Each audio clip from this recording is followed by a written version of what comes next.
بسم اللہ الرحمن الرحیم۔ ایک مشہور مقولہ تو یقیناً آپ نے سنا ہی ہوگا کہ فلاں شخص اس قدر نصرباز اور موقع شناس ہے کہ ماحول جیسا کرکٹ کی طرف فوراً رنگ بدلتا ہے۔ آج اس عجیب و غریب انفرادیت کے مالک جانور کی بات کرنے والے ہیں کہ کرکٹ کیوں اور کیسے رنگ بدلتا ہے۔ I am Munir Ahmed and you are watching Trier of Biology۔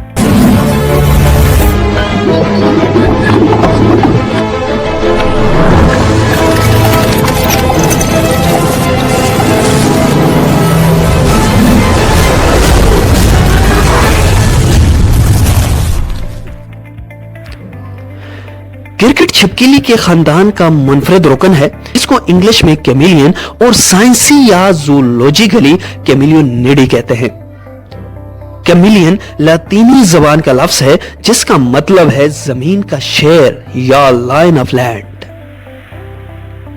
جانوروں کی دنیا کی یہ منفرد مخلوق عجیب و غریب شکل کے مالک لمحوں میں اپنے رنگ بدلنے کی خوبی سے مشہور زمانہ ہے۔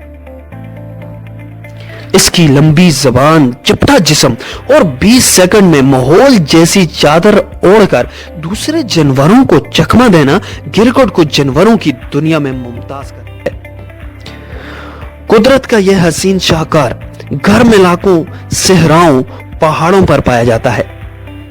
جون 2015 کی تحقیق کے مطابق اس کی 202 اقسام یعنی سپیشیز ہیں، جن میں آدھی یعنی 100 سے زیادہ اقسام میڈاگاسکر میں پائی جاتی ہیں۔ اس کے علاوہ افریقہ، جنوبی ایشیا، سری لنکا، فلوریڈا اور کیلیفورنیا میں بھی پائی جاتی ہیں، جبکہ کیلیفورنیا میں کرکٹ کو پالتو جانور کے طور پر بھی پالا جاتا ہے۔ اب اس کی شخصیت کے منفرد پہلو نمایاں کرتے ہیں کہ کرکٹ رنگ کیوں بدلتا ہے۔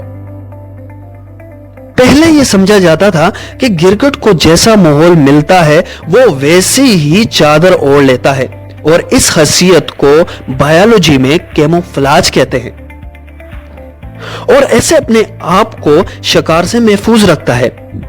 لیکن ڈاکٹر ڈینیل فلان نے جدید تحقیق کے بعد بتایا کہ اس کے رنگ بدلنے کی اصل وجہ دوسرے ساتھی کرکٹ سے بات چیت یا کمیونیکیٹ کرنا اور اپنے درجہ حرارت کو یکساں رکھنا مقصود ہے۔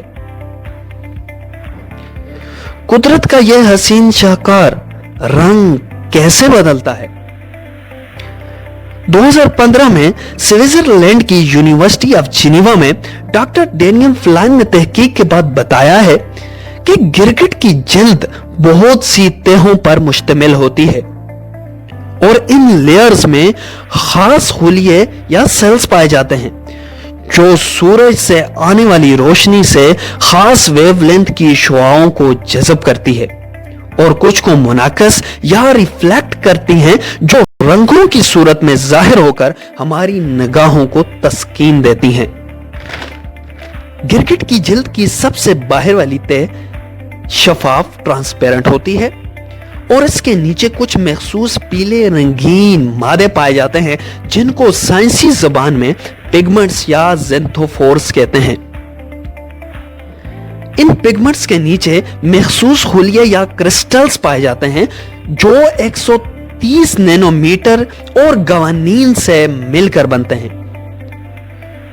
یہ کرسٹلز ایک خاص ترتیب سے ایک دوسرے کے ساتھ ملے ہوئے ہوتے ہیں جن کو ریڈیوفور کا نام بھی دیا جاتا ہے۔ کرکٹ کا لمحوں میں رنگ کا بدل جانا انہی ریڈیوفور کی شکل اور ترتیب میں تبدیلی کے سبب ہوتا ہے۔ عام حالت میں جب کرکٹ ریلیکس ہوتا ہے تو کرسٹلز کے درمیان فاصلہ بہت کم یعنی کہ نہ ہونے کے برابر ہوتا ہے، جبکہ صرف چھوٹی ویو لینتھ منعکس یا ریفلیکٹ ہوتی ہیں۔ جب کرکٹ کسی دوسرے مادہ کرکٹ کو دیکھتا ہے تو ایکسائٹ ہو جاتا ہے،